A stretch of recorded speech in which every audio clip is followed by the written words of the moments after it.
Good evening to all our viewers, the ones who are with us now. It's Saturday evening. Those whom we see in future, wherever you are, I hope you're doing well and that you'll be enjoying tonight's show. I am sort of by myself. John is just a little bit under the weather, and so is our scheduled guest who was scheduled to appear. He's also having some medicinal issues. We hope that everybody who's not feeling well feels 100% again soon. Fortunately, due to historic events, we do have a show for you tonight. The backstory is quite interesting, and it goes to show why one should never pass up an opportunity for a good conversation. In 2014, John, our host, was invited to appear as a guest on the Justin Brierley's radio show, Premier Christian Radio. And by the way, if you haven't watched or listened to some of those conversations, please go and listen to those conversations. I've listened to many interesting conversations. So in 2014, John was invited to spar with, at that time, PhD or Master's Biochemistry student Jonathan Jonathan McClatchie. And that meeting led to today's episode of the Free Thought Hour, because subsequently Jonathan McClatchie went on to complete his PhD. He currently lectures at a Christian university, Satler College, which was recently set up near Boston. One of Jonathan McClatchie's students recently expressed a wish to meet with somebody with an alternative worldview, and Jonathan directed him to John. So this conversation was recorded with the student's permission, but the student does not want to be known. So for this episode, his voice is done by our friend and fellow member of the Free Thought Hour, DP Higgs. That's Red Pirate Higgs. I'm going to settle back and watch the conversation, and we'll have a short wrap up at the end. I hope you enjoy this, and let's see what we can learn from tonight's conversation between our host, John, and an anonymous Christian student of Jonathan McClatchie's. Let's go, John. What was your day so far? Yeah, it's been good. Yeah, I've just got back from collecting a daughter from school. I was a bit worried because I was delayed. First of all, she wanted to go to McDonald's drive-in, and then there was some roadworks and traffic lights, single lane, So, but I'm here. I made it in time. Excellent. Thank you. All right. I understand from Jonathan that you are a non-believer, and I also learned that you don't appreciate the name atheist or the category atheist. Well, I've gone on a bit of a journey in respect to the label atheist, because it means different things to different people, particularly in America. The word atheist has been used in a very derogatory way, and we have been painted as being, I don't know your upbringing, but a lot of ardent Christians, and there's quite a few of those in America, have been taught that we are purposeless and immoral and God-hating, and we eat babies, that sort of thing. and so for a while, a lot of us avoided using the word because of that connotation. And so variously we traded under pseudonyms or pen names, and some of us decided that we would call ourselves humanists or secularists rather than. So I've been through those stages, but I am now out and proud. I'm happy to call myself an atheist. I see. And the reason I do that is because I think it's honest rather than, you know, pandering to the preconceptions of some people and you know, kowtowing to their usage of the word.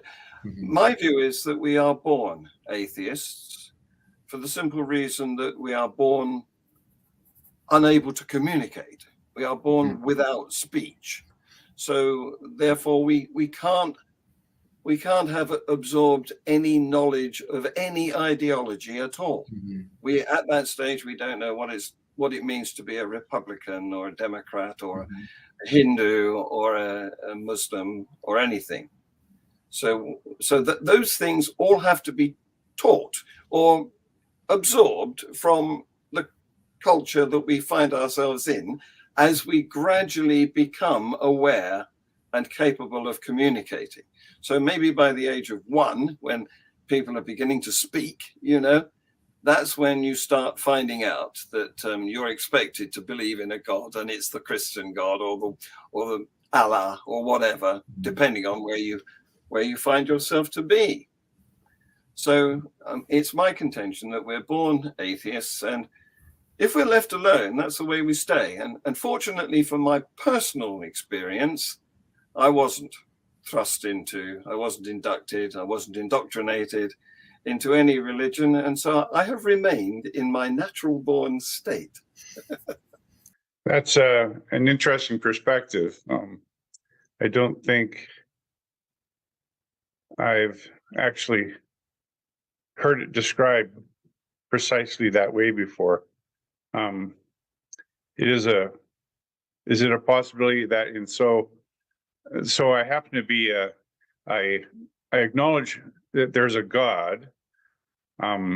It could be a lack of, this is interesting, this idea that we're born with an unbelief or like lack of knowledge of anything, and that it's taught. That's something I need to think about there. Well, you might need to process that. I don't say that we're born empty. I'm not a tabula rasa person. I think that we have evolved adaptations, some of which are behavioral. And in the same way that you'd have a very bad time trying to get a wolfhound to herd sheep. You know, you would have a much more success if you got a sheepdog to herd sheep, because they've been bred to have herding sheep behavior. And I think that we as social animals, and other social animals exhibit the same characteristics, have evolved to be empathic in general towards each other, because we want to cooperate. You know, we don't have the biggest teeth or the strongest claws. We can't run faster than any other animal or than many other animals, you know. So in order to have become as successful a species as we are, we've needed to work together. And so you need to understand other people's feelings in order to be able to do that. That's correct. The question I had is what is it about the concept of God that you don't like or stay away from? Well, now you see you're revealing your preconceptions there, because I might ask you, what is it about fairies that you reject?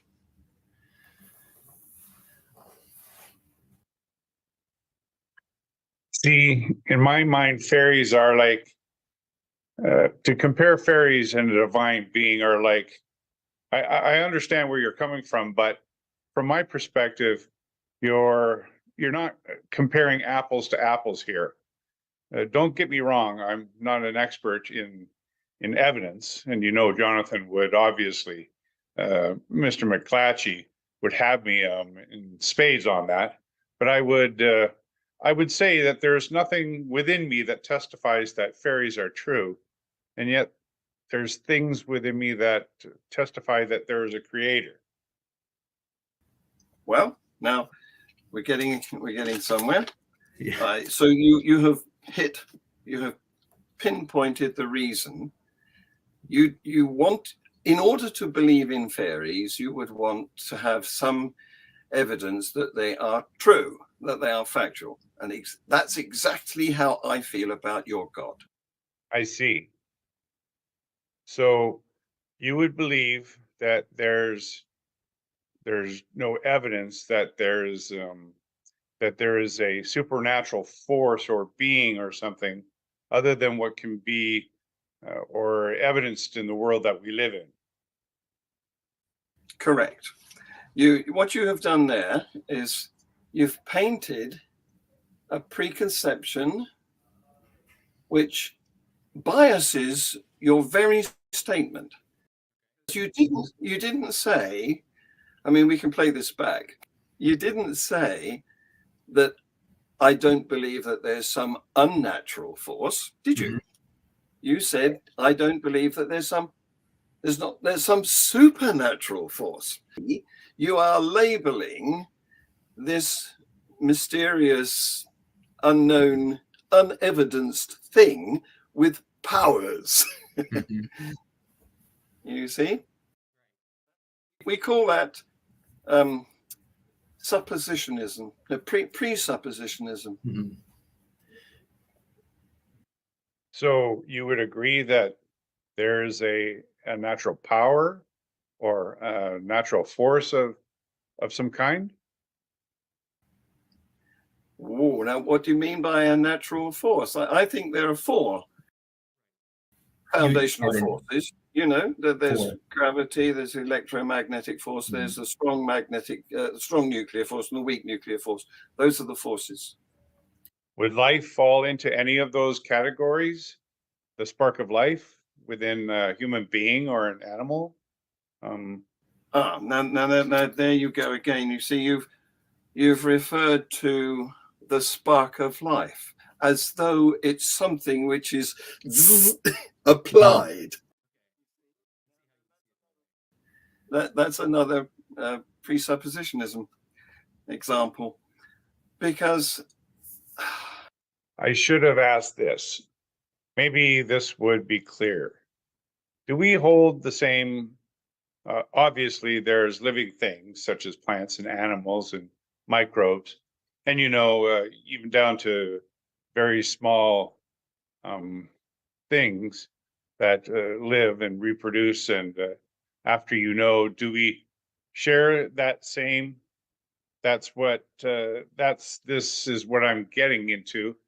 Is in life is life a force?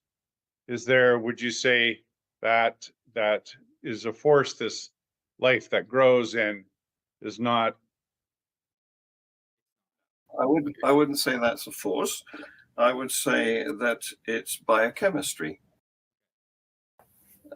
which is go and talk to a physiologist or a biochemist or a doctor. That we understand quite a lot of the processes that go mm-hmm. on that make up organisms that are alive. We understand that it's chemistry. We understand what happens. We've got the respiration process pretty well understood now. There's a Krebs cycle. There's ATP. There's oxygen being used to break up carbohydrates. We could do this, Mm-hmm. So there's nothing mysterious. Well, not very much that's mysterious about that process. You're getting to the stage here of wondering what life is, mm-hmm. and the thing is that the word life is like an umbrella concept. and it's based on our expectations of, fairly sophisticated creatures. Yeah, but in fact, there's been a progression. And you mentioned bacteria. So if you go back, let's say 3.5 billion years, you can see some creatures there. There's fossils of them. In fact, some of their descendants still exist in warm water ponds in Australia. I forget the name of them, but you can look it up. But the thing about them is they are not alive in the sense that we are. They may not even be aware of days as opposed to nights, But the trouble is we can't really agree how to define life. I'm a retired science teacher. I spent a lot of my life teaching biology. And I used to, bear in mind, I'm teaching secondary school kids, you're high school kids. And I used to, because at that level, it's very simplistic. And I used to tell them that there were characteristics of life which enabled us to recognize life, and they included movement, assimilation, respiration, reproduction, irritability, growth, and excretion. That's not true. There's a lot of examples of creatures that don't do all of those things. And some creatures are not capable of any of those things. Viruses, for example, they're packets of information that can't move, can't respire, can't reproduce, can't grow, are not sensitive, can't excrete. What they have to do in order to carry out any of those processes is hijack a cell. So now you see the problem of the word life. It's a graduation. There's been a progression over billions of years, literally billions of years. And it's not possible to say at this moment, that's when life began. There was a little bit of liveliness, and gradually it got more lively. That's the fact. So it's fair to say that life in all of its forms, because I understand the gradient of that life is a bit of an ambiguous term. Yeah. So that does is a bit of a segue into the first category and talking about origins. And I take it from your comments that we evolved from. Would it be fair to say that there was a simple life form long time ago that then through the passages of time, that life form changed and adapted and grew into the complicated life forms that we see today? Yes. Lowest universal common ancestor, Luca. There's very strong evidence for that. This is very stimulated, and I'm excited to explore these things with you and to try to understand your perspective. I was raised in a Christian home and went to a Christian school, and so granted, I have many presuppositions about these subjects, and it is healthy for me to discuss this and to try and to wrap my mind around these other perspectives. And it won't happen overnight. No, that's true. Okay, so that covers our how did we begin, and I'm sure you're used to this question. This is something that Link, that people and you touched on, this is a little bit when talking about atheism and how there's misconceptions about that or presuppositions about that. But this idea that if we don't believe in God, then what meaning does our life have? I suspect I know what your answer is on that, but Tell me, I'd be interested to hear your view of that. well, I've picked up that already because that God isn't the meaning for life. That's right. It's because we remove God from the picture. That doesn't mean that a human can't have purpose or meaning in their lives. Yes, yes. I mean, what meaning do you think a tapeworm has? To itself, it depends on its cognitive abilities, I guess, to even understand if it has a meaning. God, our own interests at heart, and that's what gives us meaning. Meaning, but yeah, we've all got our own interests at heart, and that's what gives us meaning. I mean, my meaning, or my purpose, if you like, has been to help teach people science. That's what's given me meaning and purpose. It certainly hasn't. The finger of the finger of your God has not come down out of the sky and imbued me with meaning. right. Yeah, I understand. So clarify a little bit more what, like, maybe define what meaning is to you, like meaning for life. What does that look like? Well, that's a very difficult question because I have to try and think myself into your way of thinking. No, from your perspective. Well, I don't think there is an extrinsic meaning to life. I mean, we've started as fertilized eggs, zygotes, and we've become embryos and fetuses, and then we were born. Some of us didn't complete that process, and then we're lucky to have still survived, and we've created stuff along the way, and we've got our own children who we've raised, and what more do you want? I mean, you're getting very meta here. Right. I understand. But from that answer, I can deduct that part of that meaning was procreation.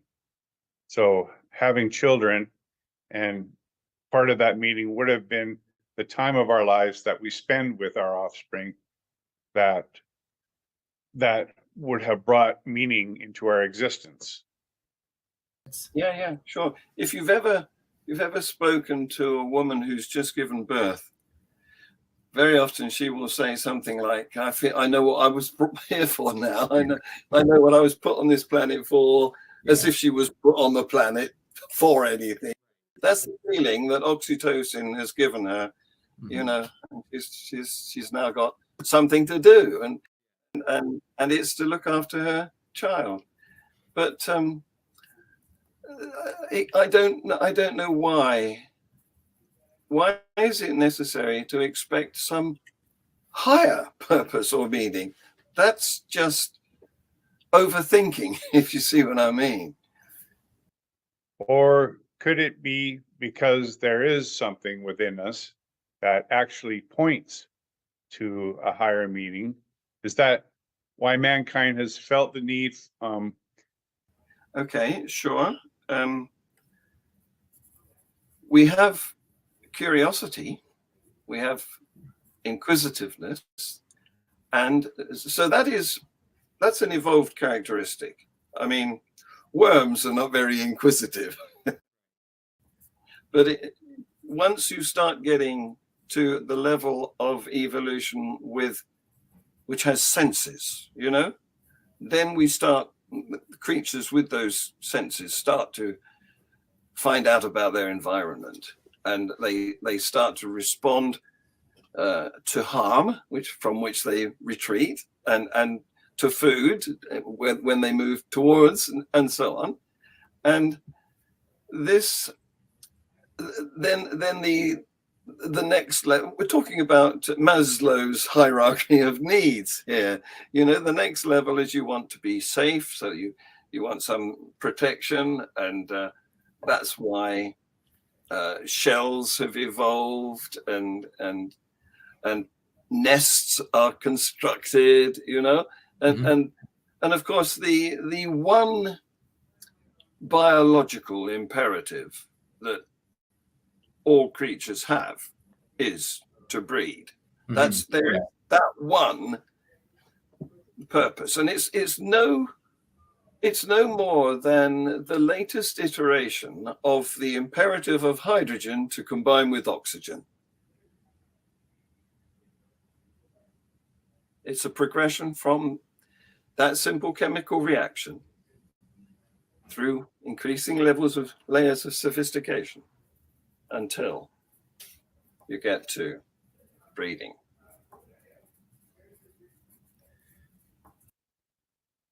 I'm just thinking about which direction to head here now. So we've talked about the meaning of life, and if I was to summarize it, there is no need for meaning, but there's elements in our lives that create meaning. So each person's can look differently than the next person's, because, you know, you're a teacher, so you got meaning out of conveying knowledge and seeing that knowledge planted in children's minds. Yeah, and I'm a father. I mean, I've watched and participated in helping with 3 births, and yeah, it was an exciting experience. Yeah, and I would say that there is that joy, you know, when that happens like this, and this is rich. This is meaningful. This is something I won't forget. This is something that makes an impact on me. Couple of questions. Yes. One is, I do want to go back and visit the need aspect. Make myself a note so I don't, as my brain doesn't hold facts for very long. But you mentioned being a father and the joy and so on. Do you think, because we've been breeding, the species human has been breeding for 300,000 years, let's say, you know, that's a disputatious statement, but let's, for the sake of the discussion. And Jesus wasn't around until about 2,000 years ago. So what did the previous generations of humans for that preceding 298,000 years, what did they do? Did they need anything? Did they need your God to worship? Did they need your God to guide them in their meaningful, purposeful, moral, social, cultural behaviors? This is a good question. Okay, I will say, I guess I see in that your presupposition that my God only existed when Christ showed up on earth. According to Scripture, Christ existed as long as God has existed, or he is God, and so he was there at the creation of the world, and he was there for whatever existed before the creation of the world. And so as long as man has walked the earth, there has been engagement with a divine being from the biblical narrative. Man was created, put in the garden, and related to a divine being. So from the existence, the beginning of the existence of man, whether that was 10,000 years ago or 300 years ago, 300,000 years ago, or 500,000 years ago, as some Christians believe, that, you know, they would pull to an order theory without evolution, which, in my sense, in my understanding, which is quite limited about these things, I haven't done a lot of research on them, is the jury's still out on the age of the Earth. The jury is, I wouldn't call the jury out on the age of the Earth. I think there is a consensus amongst the experts in that field. Geologists, astronomers, cosmologists, I think, and the evidence is very strong for the age of the Earth being about 4.5 billion years, and the age of the sun being about 4.6, and the age of the universe being about 13.8 billion years old. But these are estimates, and as more information comes in, those numbers will be refined. But as for your contention that there's always been a God, and it happens luckily to be your God, who eventually got recorded in this book, the Bible, and then although originally it was only the Jewish Bible, there was no Son of God, and then subsequently the story got embellished by the arrival of this Son, which was only 2,000 years ago. So you know, it's looking a very flaky contention to me. Although the Jews would say that the evidence of God coming to earth, the Messiah, the Jews would argue, we agree, and like with the Jews, the Christians would agree that even in their Jewish Bible, that there was evidence that that something was going to come, someone was going to come, that there was going to be something significant that came. Well, I don't know when the Torah was written, but it's probably about 6,000 years ago, and then subsequently added to, translated, re-edited. You know, we could get into the Council of Nicaea, Mark I and Mark II, if you want. But the point is that this is a story which has developed, and is in such a circumstance, it's very easy to make a prediction, apparently written, that happened then, for which there is no chronological evidence, match an outcome that it was recorded much later. If that's the case, then okay, I'm not an expert in this. I've done some. I've looked into it a little bit, but not an expert at all. But there's a couple things with that. Actually, there's quite a bit of evidence that all of the scriptures up until the time of Christ existed in written form before he was even born. And also, if it was the case that things had just been changed, the Jews didn't want to believe that Jesus Christ was the Messiah, wouldn't it be fair to say that they shouldn't they have made the argument then that this was has been tampered? We have evidence that this has been changed, that his followers are manipulating the scriptures that we have in order to show that this is the man. Well, but they didn't make that argument when they wanted to kill him. They didn't make an argument that this isn't the man. They couldn't argue with the fact that he is actually filling a lot of these prophecies. So they didn't attack it on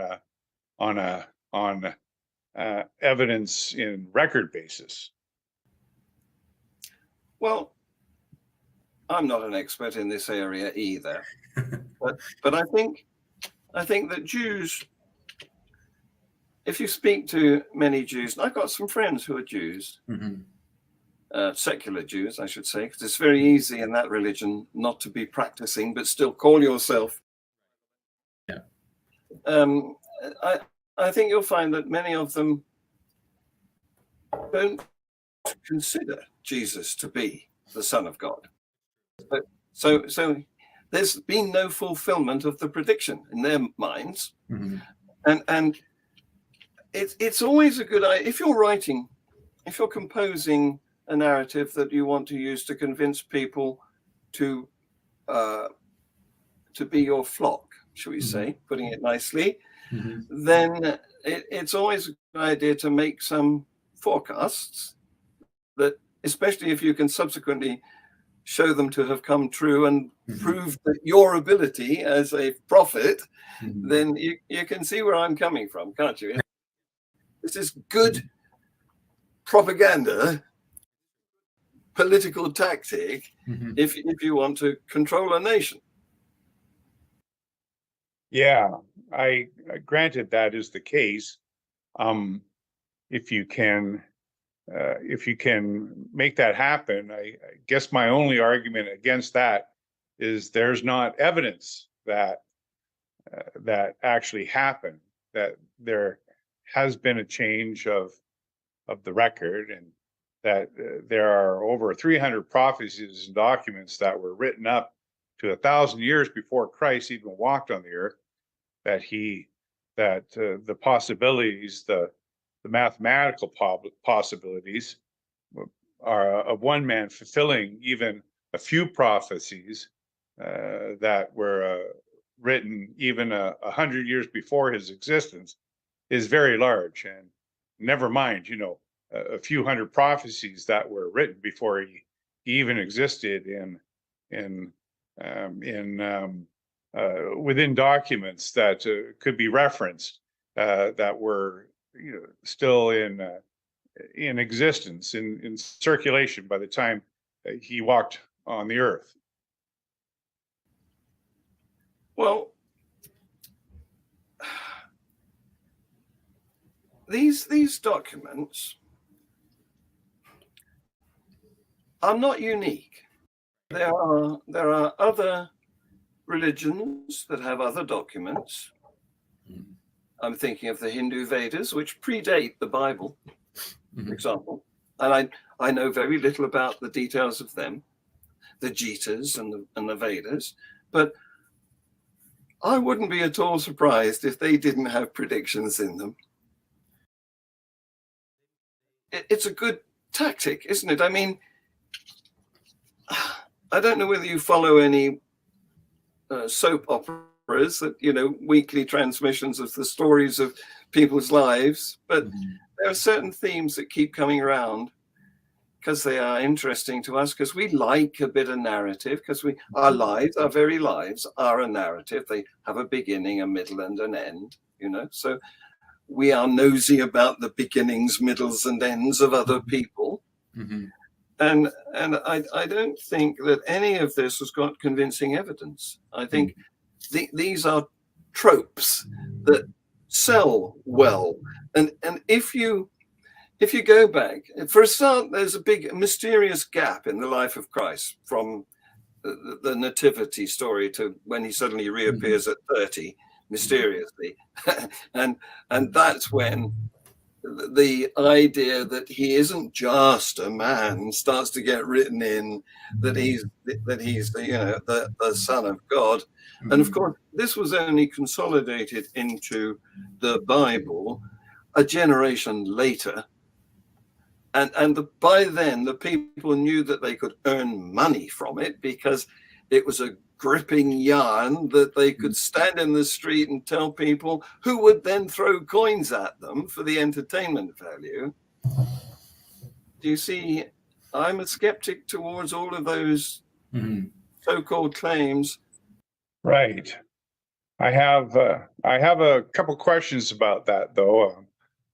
You mentioned that it would sell well and it would earn money, and I happen to study Christianity. It's what I'm studying right now. It's biblical and religious studies, And the message of Christ was one of every one of his apostles. I don't believe one of them died of an old age. No. So it was if it was the purpose of making money, it seems like a foolish thing to believe in something that's going to cost you your life. And his teachings also, which if you read in Matthew 6 and throughout, not only the Gospels, but even in the epistles, the message is not to go after money, to give away your possessions, to live as a pilgrim or a stranger in the world, so that you can be free from the entanglements of this life, to improve other people's lives with the message of the gospel. So the whole sell and earn narrative doesn't quite fit with the teachings that Christ was putting forward. With the purported teachings that Christ was putting forward, but wouldn't you say that if you were trying to write a document that was going to be persuasive, and of course Constantine decided that he wanted that document edited in order to make Christianity suitable for the Roman state, the Roman Empire, wouldn't you say that it would have been less persuasive if it had come out and said, here's a good way to scam people and get rich? Granted. The issue I have with that then is, though I don't agree that what Constantine did was good. Constantine distorted Christianity in my mind, and according to history, I believe from what I'm learning that Constantine wasn't faithful to the Christian, the spirit of the Christian message in what he did. No, but he had very ulterior motives. He used to pay the priests because he saw them as opponents, as rivals for the affections of the people. Mm-hmm. And so he really wanted to sustain his own monarchy. That's true. It didn't. So that was his motive, and it didn't bear any relation to the truth, which we still haven't established.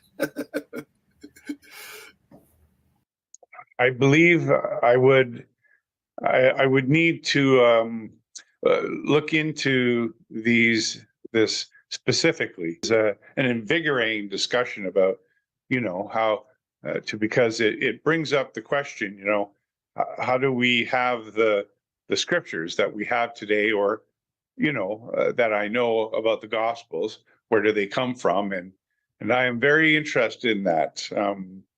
I think it's important that I do understand the narrative that Christianity is based on. The thing is I see an extreme incongruence with the narrative from Constantine, from the Roman Catholic Church, from those who are seeking fame and fortune and saying that this is Christianity.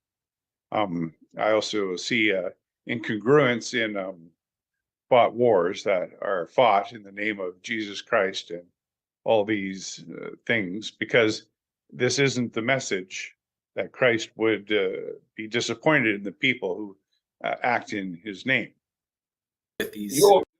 Your Christ, the Christ that you want Christ to be, would be in the historical evidence Christ. Okay, now let's talk about historical evidence. Right. Is this your field of expertise? No. I'm a retired science teacher. I have friends who were history teachers, talked about stuff. And I know that good historicity is obtained when multiple independent corroborating sources tell the same tale. We don't have that. The Bible is a single edited book. I know you're going to say that there's multiple contributors to it, but that doesn't get you very far, because the contributions all are conflicting. I mean, if you've only got to look at Genesis 1 and compare it with Genesis 2 to get the first of the conflicts, and they are very unscientific, both of them. Or you can look at the Gospels, and you can look at Matthew, Mark, and Luke, and they're reasonably close together. But John is out on a limb, because did these people even exist? Because the Gospels are described as not having been authored by Matthew, Mark, Luke, and John, but being according to Matthew, Mark, Luke, and John, which indicates that they've been passed down orally for generations before committed to the final edited version. And if we want to talk about the business aspect, the commercial opportunity that's offered by Christianity, well, it's still working today. Look at, what's his name, Joel Osteen. Yeah. So, you know, there's your motive, there's your justification. And back then, even in sandals and a sarong, you know, it would have still been an effective and quite an easy lifestyle. You know, while the rest of the people were out there digging the ground or making the buildings, all you had to do was swan around and tell a nice story. I can appreciate why you see it that way, because there's a lot of evidence in the world today that under the name of Christianity and under the name of Jesus Christ, but if you were to read and study the teachings of Christ and what he laid out, I think you would see a different story actually laid out in his teachings. Well, I'm going to tell you now that for the last 2 years, I've been having interviews with many different people, scientists, Christians, Muslims, gay people, you name it. I've got a channel, a YouTube channel, and that particular show, which is an interview or chat show, and I now have a co-host, a fine lady who's based in South Africa. That particular show on the Free Thought channel is called Free Thought Hour. Jonathan was on it. Yeah, Free Thought Hour on Free Thought channel. Jonathan and I have known each other for 10 years, because we first bumped into each other on a radio show called Premier Christian Radio Show, which hosted by, what's his name, Justin Brierley, great guy, and we've kept in touch loosely ever since. And we were pitted against each other back then, and so what I'm going to point you to is some of my Free Thought Hour shows, in which people explain how many of them gave up Christianity when they, for the first time, read the Bible to themselves, rather than having it spoon-fed priest or pastor. Because it doesn't stand up if you really do read it. Interesting. I will definitely thank you for sharing that with me. I will definitely look that up. I am keenly interested in hearing their experiences on that. Thank you for sharing that. I'm open to looking into these things, because I believe that if I'm going to stake my life and teach my children and, you know, perpetuate Christianity in my own way, I had better check it out. I don't believe what I believe better be, you know, reasonably bulletproof. I mean, I know that no belief system is completely bulletproof. Yeah. But I need to have a peg to hang my hat on. And if it's not there, then I should probably know that it's not there. Well, I've got to tell you that I don't approve of your proposal, because what I want you to do with your children is to teach them to be critical thinkers, so that they can examine the evidence for themselves and come to an informed decision. I don't want you to feed them a single faith. I see. Because, as you just said, your faith is, or any faith, they're not perfect. I mean, you don't have to look very far in the Bible to find your God committing genocide. And then a little bit further, you can find that your God thinks homosexuals are going to go to hell, that they commit a sin. And I'm sorry, but that's all horrible nonsense. Please don't tell your children that. And the whole Bible is outrageously misogynistic. And it doesn't disapprove of slavery. Not even Jesus disapproves of slavery. He says that you can use your slaves and well, I can't remember you're looking at the wrong person if you want biblical quotes. No, that's fine. That actually leads very nicely to a topic on morality. The question is there right and wrong? So, if there is, what is it based on? If it's not, obviously, it's not based on anything. Well, you might be interested to hear that next Wednesday, not this one just coming, but next week, I'm engaged in a debate with a Christian at a public school. We call them public schools. They're independent schools. It's called Bishop Stortford College. So you might guess from its name that it comes from a long tradition of Christianity. And I'm engaged in a debate with a Christian at that school. And the topic is, can we be good without God? I'm going to make sure that this presentation, this event gets videoed, and then it will be uploaded onto Free Thought Channel. So that'll be a good way of getting to see in more detail than I can give you now my attitude towards morality. I don't think it's a useful term. Morality is it's an idea, it's a concept, and like any concept, it can be absolute. Absoluteness only exists in minds. Whenever we've tried to look for anything absolute, we've failed to find it. There's no absolute zero temperature that we can find. You know, it's a theory. It's hypothetical.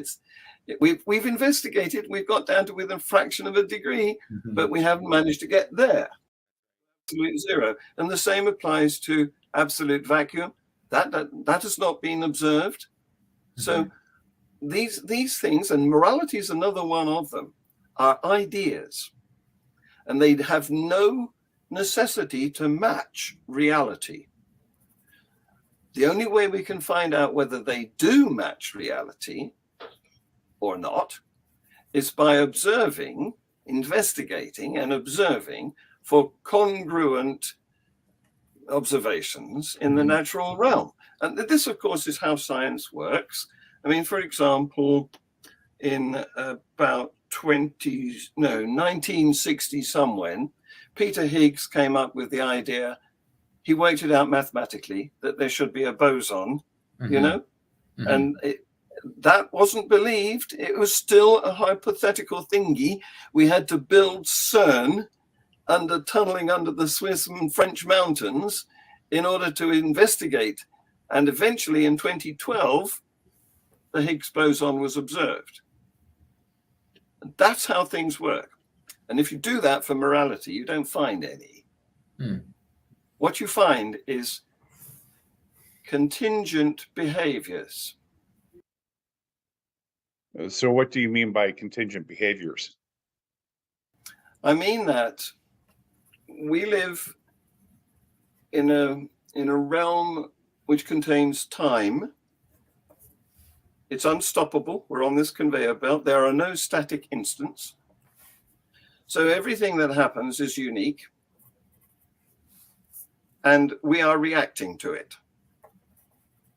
And we have evolved some automatic reactions. for example, although religion is not a universal precept in anthropological terms, there is a universal moral, if you like, and that is your thou shalt not kill. And of course, that makes very good biological sense, because as animals that depend upon cooperation, killing is not the way forward. You're losing potential cooperators, and even causing harm to your potential cooperators is detrimental to that cause, that social success, because for a start, you don't know whether the harm you're causing to an individual might not kill them. And secondly, you're not going to get their cooperation after you've harmed them, and probably not that of their friends and family who watched you do it. So these things are biologically counterproductive. And that's the reality. Morality is a meta idea which doesn't match reality. Reality is the one thing, it's observable. Morality is an idea that we'd like it to be like that, but the contingent incidents don't lend themselves to a single concept, a single law. Because although in general, killing is a bad move for the reasons I've just explained, it might be a good move if we have somebody who's terminally ill and in great pain. We might do a mercy killing for them. So the idea that you can have commandments that are rock solid is a nonsense. Just to see if I understand this correctly, so as the intelligence of man evolved, it became apparent that there's ways we should live in order for a species to survive, or for, you can call it society, if you would call it that early on, that there was behavior that was in the societal best interest if we behave this way. And it would help us move on as a species and evolve as a species, as an intelligent species. And we would learn to live in more congruence with each other by following these, if you can call them moral things. But it was something that would have been developed through the intelligent evolution of a human. Something that they became aware of, that this would be a better way of living, because for the reasons that you outlined. Is that it? Yes and no. For a start, I'm going to have to go into the idea of a species, because that's another concept that we've found great difficulty defining. The meaning of the word species has been changed several times in my lifetime. And the problem that we have is it assumes that there are fixed types of creatures that form breeding populations that are separate from other fixed type of creatures that don't breed with the first lot, and that's not the case. The case is that because the time is going, it's the, what did I call it? The moving, the conveyor belt. Thank you. The moving conveyor belt of time doesn't stop. It looks as though it stopped to us because we have short lives. So we can go to the zoo and we can see these animals and think that that's the reality. It isn't. There are no static instants. All we can do is take a snapshot in our head and imagine that things are like that, but they're not. What's been happening is, imagine that you're on a station, okay, and a huge 2-mile-long goods train goes through this station. It doesn't stop. That's what's been happening. And as it goes past, we can look at the carriages or the trucks, and we can say, there's a red one, and we can label that one red. And it's like labeling this rather large animal elephant. But now it's gone, it's moved on. You can run alongside it for a while you're alive, but there is no stoppage. So what's been happening is that evolution has progressed, and without any intention. It's not aimed at getting man. It's merely the mechanism is that variation occurs, and you've only got to look at your own children to see that they're not mirror images of you. That's variation that occurs, and then the environment changes. So it's like putting your children through a sieve. Okay, some of them might go through and survive to breed again. Some of them might not. The environment is a sieve for a population, right? So what's actually been happening is a continuous, ever-changing succession of individual creatures that have merged one from to the next, and sometimes they become so different from their remote ancestors that they don't breed with them anymore. Notice I said don't breed with them, not can't breed with them, because it's not necessary to be unable to breed to form a different population. You might just not meet each other because maybe your habits have changed. Maybe this one feeds at night, that one feeds at day, or perhaps an earthquake opened up and separated you geographically. So this is what's been going on. And during that process, we got loaded with, do you know computer language? I'm going to call it a BIOS. I'm not sure what that is. Well, it's the instruction set on the chip. Tells it how to deal with all the other components on the chip, right? So we have got loaded with our human subconscious BIOS, and that says, don't kill. For the very reasons that I explained. It's counterproductive to societies that are based on cooperation, right?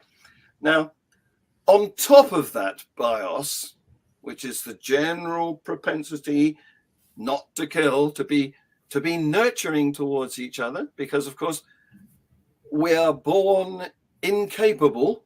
We need, as babies or fledgling birds, to be looked after by parents. Parenting had a big impact on this. That's been going on. So we have got this nature imbued into us to look after our offspring, to look after our elderly. We are evolved to do that. And so on top of that, we have got our conscious mind. So in a situation, we've got this automatic response coming up. Maybe there's a man with a gun, and maybe there's a vulnerable child or something.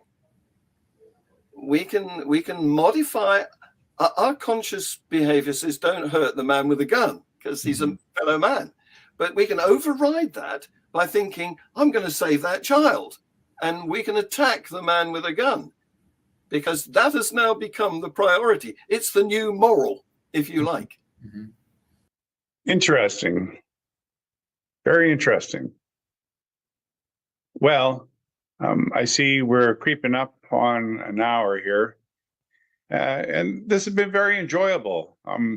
Thank you very much, and it's been very helpful to help me understand your worldview and understand evolution better than I did before. So thank you for putting your thoughts so succinctly and clearly. I really appreciate it.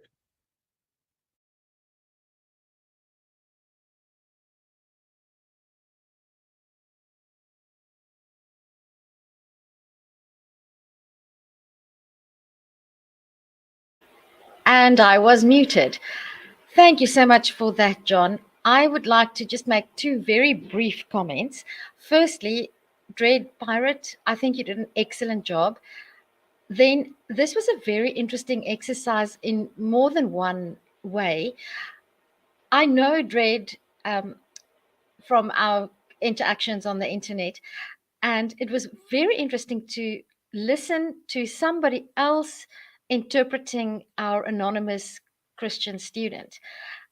I think it's something that might be needed to look into, and how one experiences listening to what somebody says and not so much how they say it. So I found that really interesting on a sort of meta level. Thank you, Dred. You did an excellent job. I would also like to thank the anonymous student whose words we were I wanted to say exposed to tonight, but that might be a funny way of expressing it. Thank you so much. I do hope our mysterious anonymous student that you would be willing to come onto our show and have an in-person discussion. You don't have anything to be afraid of. We're actually quite harmless, all of us. So yes, and thank you for your attitude. I think the world would be a better place if more people were open to listen to those who disagree with them, especially on things as fundamental as our worldviews. So thank you for that. And then finally, I want to invite everybody to listen to our guest for next week. He is David McKnight. And at this stage, John has only told me that David has, or is the owner of a Facebook page that he wants to gift. I have no other background. David is going to meet up with John sometime in the course of this week, and hopefully then we will know more. This is a intriguing mystery, so please join us to find out about David McKnight and his Facebook page that he wants to expand, gift, get rid of. I have no idea what the case might be. So please join us next week. Thank you for listening and spending time with us. Hope to see you next week. Those who listen or watch in the future, please make contact with us and stay safe. Go well. Bye-bye for tonight.